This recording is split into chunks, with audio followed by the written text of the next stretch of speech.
Hello,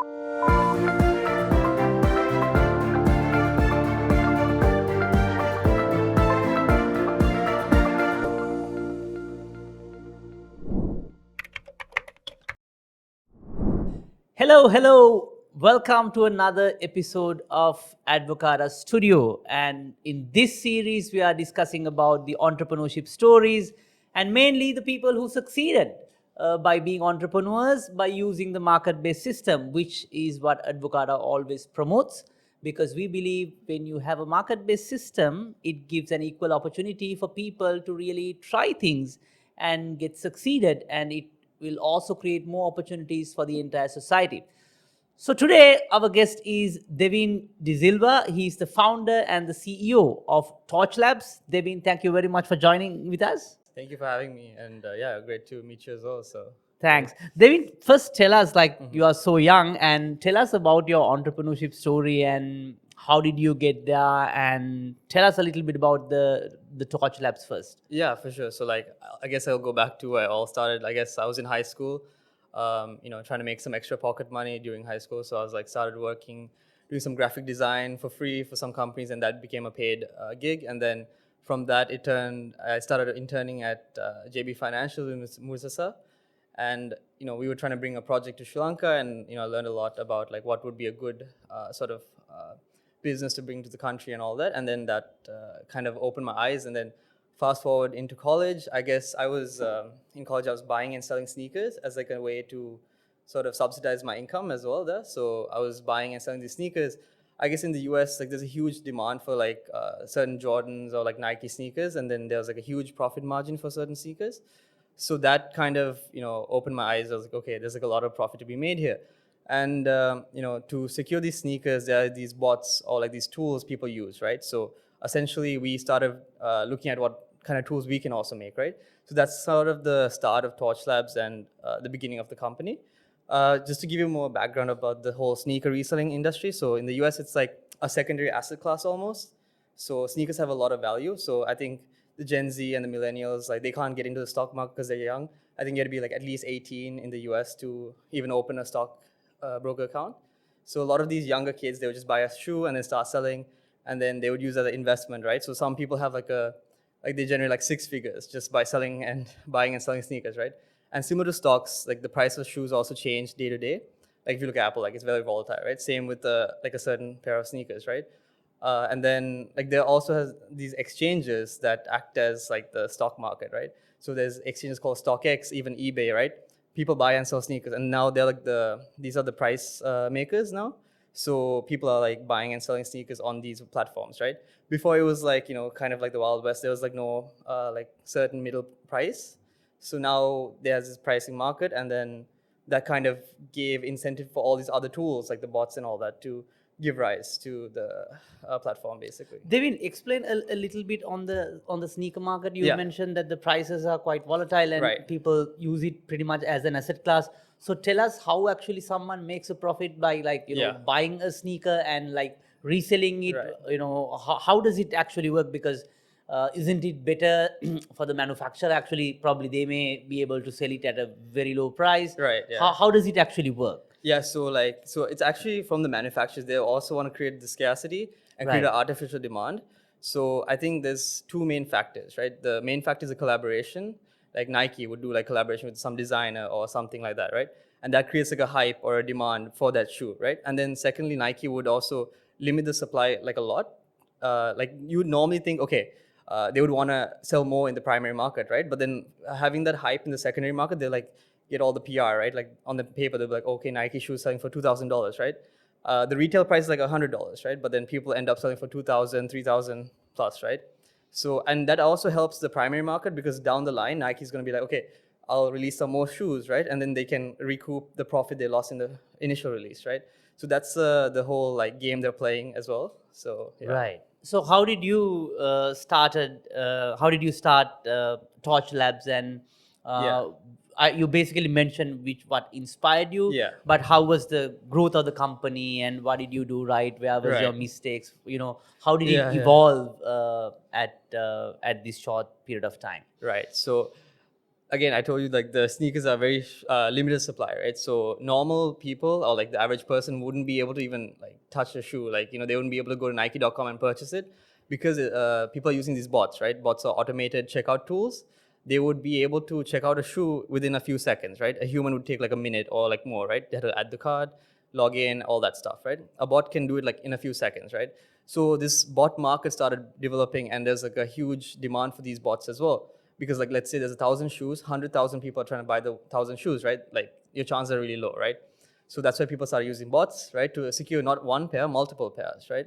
So how do you do secure multiple pairs, right? Like so normally when you go to a website, they check your IP address, right? Then they know you're a unique person.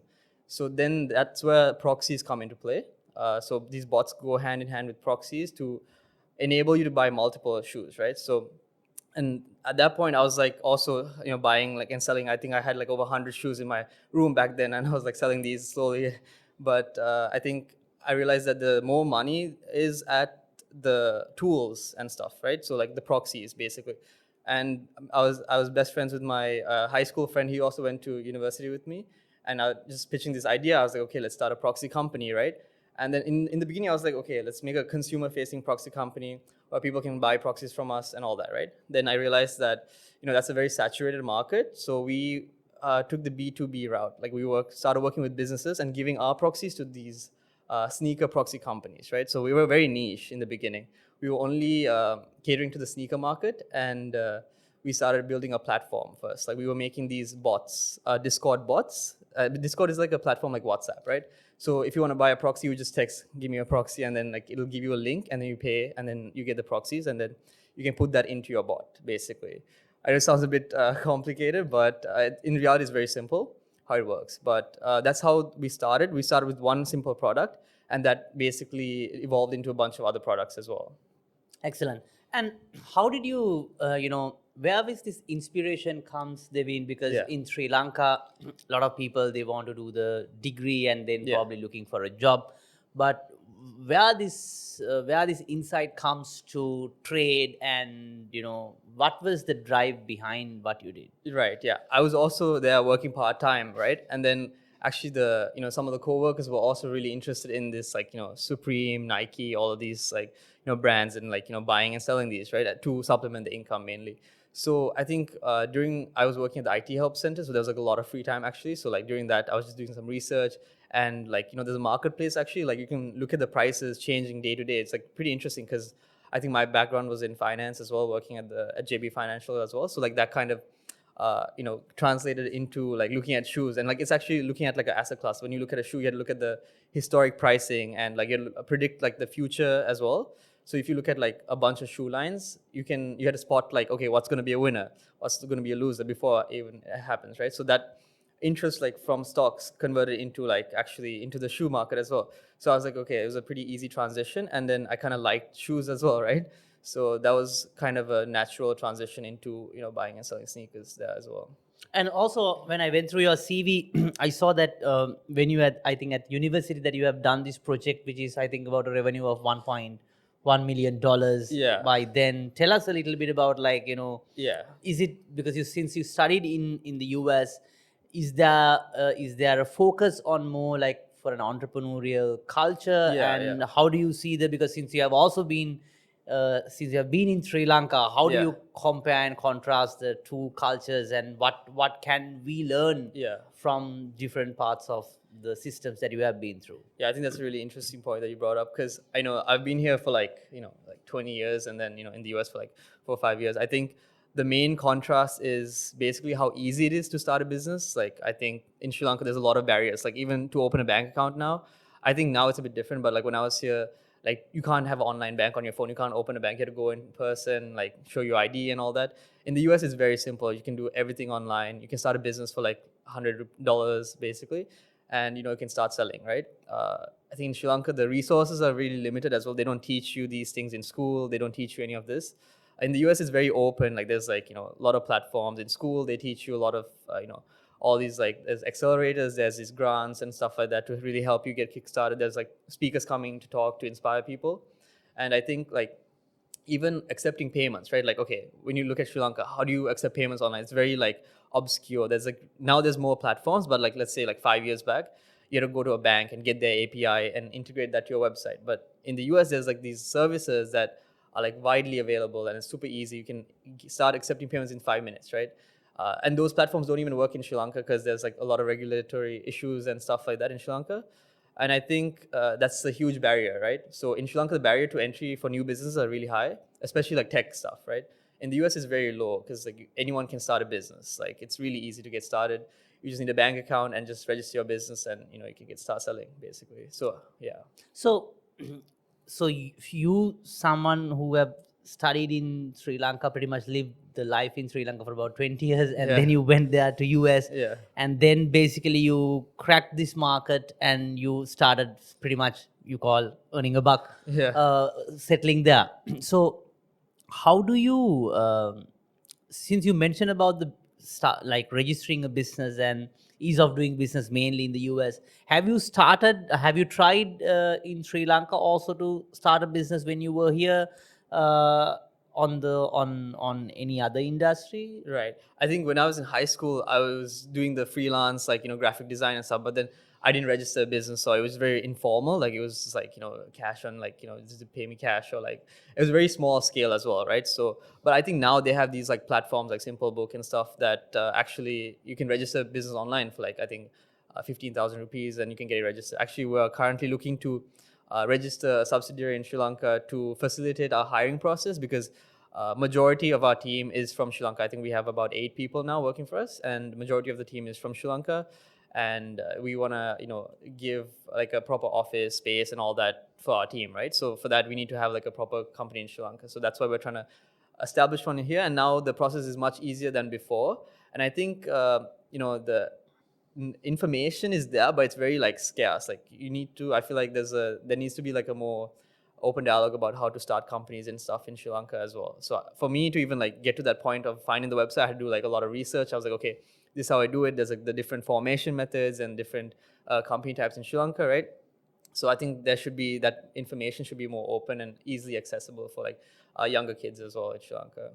Also, Devin, wanted to ask you, Advocata, we Yeah. always promote the market system because we believe when there's a level playing field, and when the prices determines the scarcity Yeah. value of any resource, that gives the entrepreneurs an opportunity to really try things innovatively, and basically it also gives them the incentive to make profit, Right. and then it will create more job opportunities, and as a whole that the society and their living standard can be uplifted. Yeah. I just wanted to ask you and tap to your experience on with this working with this market environment, because you were pretty much new there. Yeah. Even settling there when you go to a new country, Yeah. it's quite a new environment. You are first scared even to do anything, but you have basically established there and successfully established there. So how do you see this system difference, and how a market system can help people pretty much like you or many others, Yeah. to prosper and grow from, regardless of Where it comes- their yeah. backgrounds or their religion or their ethnicity, but you give them an equal chance to try things and become successful. How do you see that system and the importance of a market system? Yeah, I think the marketing is very important because, like, even the coming back to the shoe example, it's a lot of basically arbitrage, right? Like you buy low and sell high because there's a huge demand, and there's like it's all comes down to like supply and demand, right? So I think that gives rise to a lot of entrepreneurship because the initial capital is really low. Like I think buying a shoe is like $100, right? It's like, and you can even get it for $50. Like depends, and like people do like stuff like basically going for discount stuff, and then making like $20, $30 on top of that. And I think having that system is really valuable for any entrepreneur to get started as well. I think when we started Torch Labs, I think the most successful thing we did was we kind of spun the business model on the head. Like I think normal proxy business model is basically you would buy a subscription, like a monthly subscription, and then they would give you a set number of GB of data, right? we kind of made it like a pay-as-you-go model where we started. We gave them unlimited data. They can use as much as they want, and then we would bill them end of the month based off of a tiered pricing system. So that was never done before, and that was really one of the key main successes that we had. And there's initial cost is basically zero, right? You can use as much as you want, you can use as little as you want. We just try to make it accessible for everyone, so anyone can come start their own proxy business. The initial cost is zero, basically. The more you sell, the more you can profit, and then more we profit as well. So it's a variable cost for them. There's no fixed cost. So Devin, you explained about the importance of the market system and how you basically get into this business and how it helped. Also wanted to understand, you mentioned that you're planning to expand the team here. Mm-hmm. So if the business environment is so conducive there, why do you really want to expand here? And Right.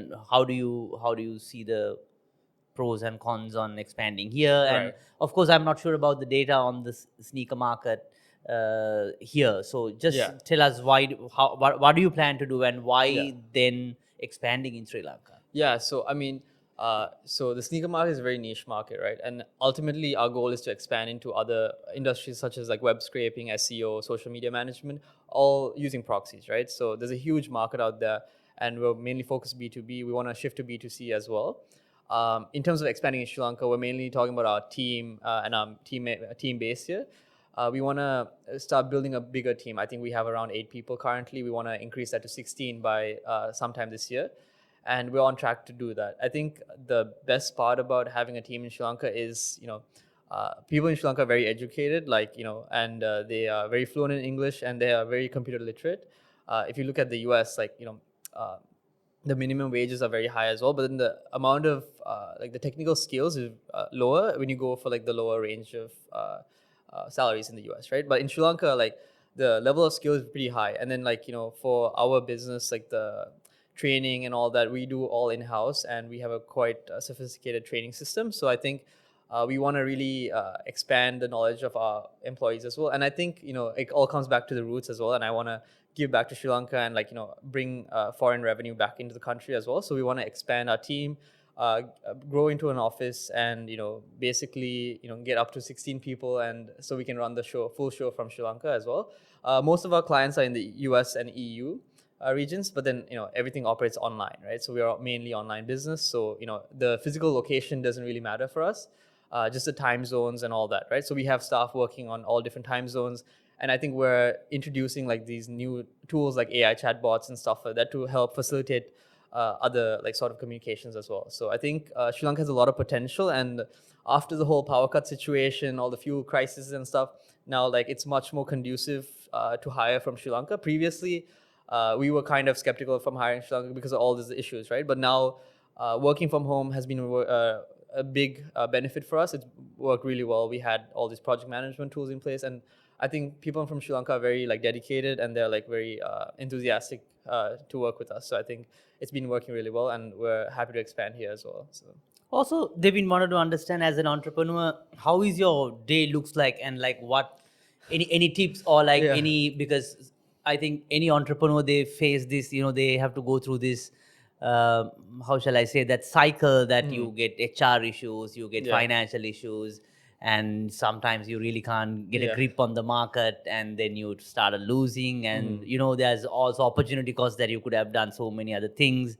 And I'm sure it's not, even if the numbers are sometimes looking good in terms of the stress levels and things like that, it's very difficult. So Yeah. tell us, how is your day looks like, and how do you manage? Any tips, like what are the good things that you did, and also the instances that you failed? Yeah. Just share your experience, Devin. Yeah, for sure. I think definitely hit it on the head, but starting a business is not easy, right? So I think both me and Sharit, our CTO, we both in the beginning, the first 2 years, we were working nonstop. I think we would go to class and come back and just work the whole night on our business, right? And I remember certain nights we would do all nighters, and then next day we have class, we have exams and stuff. So it's a very stressful environment. And then I think the last year or so, I think both me and our CTO, we've both been kind of burnt out as well, right? So we decided to take a breaks, let's say a week break, and we would give each other breaks and stuff like that. And as we grew our team to a more substantial level, I think we were able to trust them more and give take some workload off of our shoulders and give it to them, right? And that kind of reduced the stress off of our shoulders, and we got an opportunity to take a seat back, and that really helped us, right? And I think that's a main important tip for any founder. I think is build a really strong team and start trusting them, and allocate tasks and let them be the whole owner of that task, and let them execute it to the fullest, right? And then you take a step back, and that way you don't get burnt out, you're like not overworked, and you're having like a mental clarity, right? End of the day. And coming back to like main problems that we probably faced was like a big problem that we had was hiring people, hiring like creating a hiring pipeline. I think in the beginning we were posting ads on these like ad platforms. We were doing like Instagram ads and stuff like that. And then we kind of, after a few months, we were having difficulties like finding a good stream of candidates. But then we kind of cracked the code by like reaching out to universities, getting job postings from there, and direct contacts from the universities, and also like through actually ads as well. So we got a constant stream of new uh, potential candidates to start working for us. And we kind of realized that this might be a problem for other startups as well, that have the similar capacity as us. So then we sort of decided to like package this up and productize this into a different service. So now we offer this as like a separate service as well, like it's called virtual assistants. Like in like the US, people hire virtual assistants for like mundane tasks like data entry, certain social media management stuff. It's the very low skilled labor is required for that, and very less training is required, right? So like anyone can with a laptop can do that. So that's a really big market in, like, for example, Philippines, right? So in Sri Lanka, it's not being done that well currently. The most of the BPO, business process outsourcing, is being done for higher skilled jobs like developers or like tax and accounting, right? So you want to bring like the lower skill labor as well, because it's such an easy job. Anyone with a laptop can do it, and there's a huge demand in the US. Like, for example, like any data entry task, right? People would just go to like platforms like Fiverr, and they would charge like a huge amount. But in Sri Lanka, I think you can hire a full-time employee for like a really low cost, especially if you're getting paid in US dollars, right? And for US companies, it's really low. So I think we were able to convert one of the main issues that we had into a product and a service after we kind of cracked the code after a few months, right? So that's, I think, one of the biggest lessons we learned. A problem can turn into an advantage later on as well. So I think that's another tip for any founder, I think. Also, how do you manage, especially I think on the business development side, on the HR issues, on the financials? How do you basically learn these things? Was it like an on-the-go learning, or whether actually did you study these things in the university? Since you have also studied there, was this covered in when you studied, or Yeah. how does this work? Yeah, I mean, I did like economics and computer science, so like there's a lot of accounting classes as well for me. So I mean, I did enjoy the accounting classes, and like I did learn the theory, but like when you're actually doing the business, like a lot of stuff goes wrong, and a lot of things are actually very very different from what you learn. So I think it's a bit of both. Like you learn the basics, and then you learn more as you do it. And my philosophy is just start it, and just like you figure it out as you go. You can make as many mistakes as you can, and then I think those will help be a lesson for the future. And a lot of these HR stuff, like how to do contracts, and how to do like all that NDA stuff, we didn't learn any of that from school, right? So those all from like doing the research, looking at like other podcasts and stuff like that, just to understand, okay, what's the best practice here, and what's like the best option to go about. Yeah, so all from just learning on the job, basically, most of it.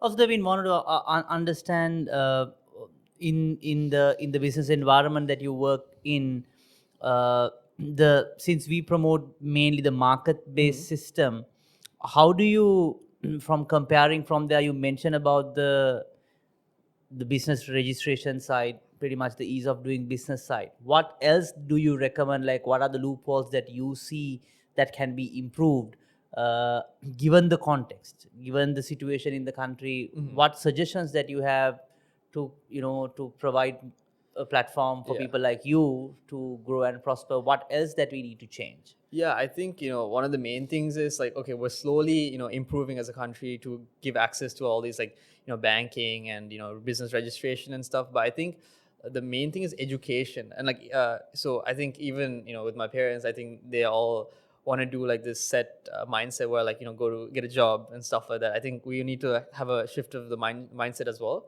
where like, we're encouraging more entrepreneurship, and instead of going from the standard cycle of just, get a job after school or something like that, we need to encourage people to, be more entrepreneurial. And then that starts at school, at the school level as well. And then like more grants and like more opportunities for younger kids, like even at the school level.